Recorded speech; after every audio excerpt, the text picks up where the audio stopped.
Sobat semangat.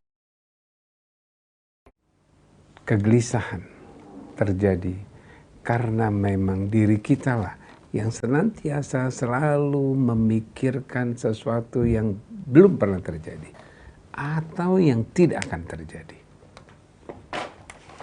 Yang pernah terjadi pun akan menjadi kegelisahan ketika rasa ini terus mengikuti kejadian-kejadian yang senantiasa menghantui pikiran kita.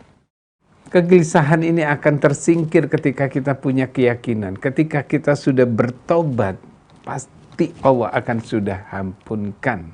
Dan Allah hapus semua segalanya apabila seperti yang tadi dijelaskan. Kita tidak mengulangi lagi, tidak mengulangi lagi.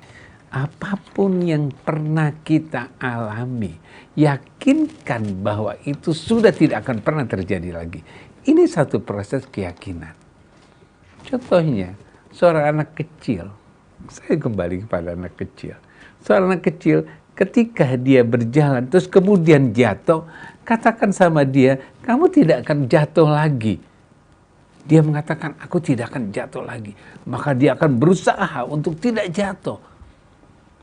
Tapi kemudian kalau kita membahasnya, kamu salah, kamu melakukan itu kesalahan, terus kita cecer. Kalau orang lain menuduh kita, mencecer kita, maka dengan sendirinya kita akan terus berjalan kepada sesuatu yang kita alami yang tidak menyenangkan.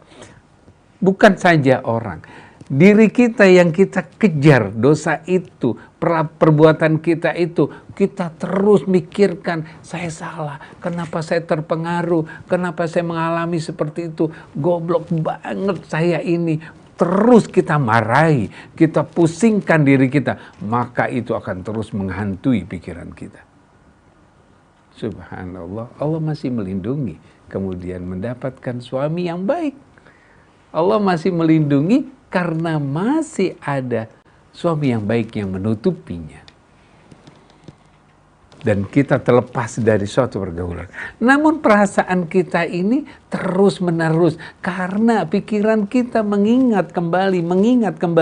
Dan itu tidak akan pernah lupa, benar. Tapi rasa yang bisa kita singkirkan. Kita pernah mengalami, tapi itu bukan. Kalau kita tegaskan ke dalam pikiran dan perasaan kita, maka perasaan itu akan tergeser. Tegaskan ke dalam pikiran kita dan perasaan kita, kita tidak akan pernah melakukan lagi. Itulah yang disebut dengan bertaubat. Karena Allah sudah menegaskan bahwa apabila kita sudah datang kepada Allah, semuanya telah selesai. Maka kita tegaskan ke dalam diri kita pula bahwa saya tidak akan pernah melakukannya lagi. Maka jalan kebaikan akan terus. Kemudian lakukan kebaikan sebagaimana tadi disampaikan. Layani suamimu seperti. Tapi saya masih takut karena dia menginginkan punya anak. Seakan-akan dia bahwa ini bukan anaknya dia. Nah, inilah pikiran kita dituntut kembali. Pikiran kita dipaksa kembali untuk mengingat dosa itu. Padahal itu yang merugikan kehidupan kita. Bukan hanya persoalan-persoalan seperti itu. Perbuatan-perbuatan kecil pun kita berbohong saja. Tapi kalau pikiran kita terus memikirkan tentang kebohongan kita, maka kita akan terus ketakutan. Dan akhirnya senangnya kita berbohong.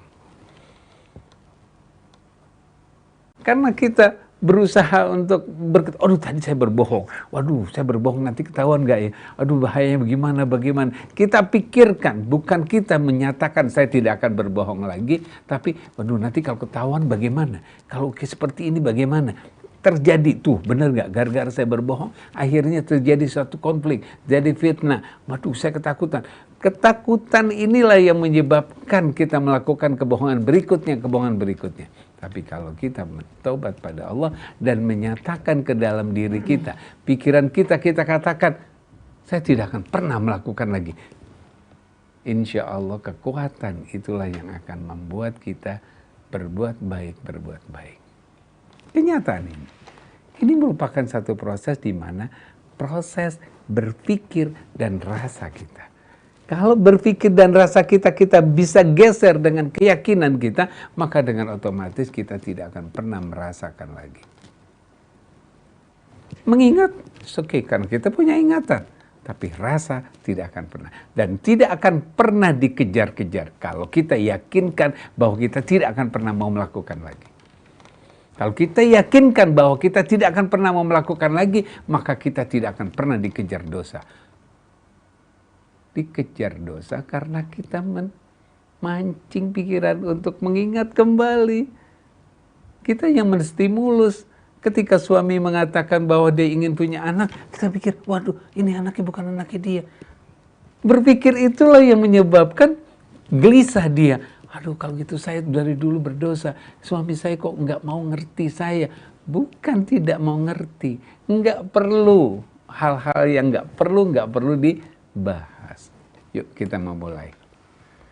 Mulai belajar berbicara yang baik. Belajar berjalan yang baik.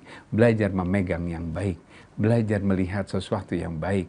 Belajar menyentuh sesuatu yang baik. Ketika semua proses pembelajaran baru, maka kita akan terus merasakan kegelisahan kita akan hilang. Here to be the best, now to be happy.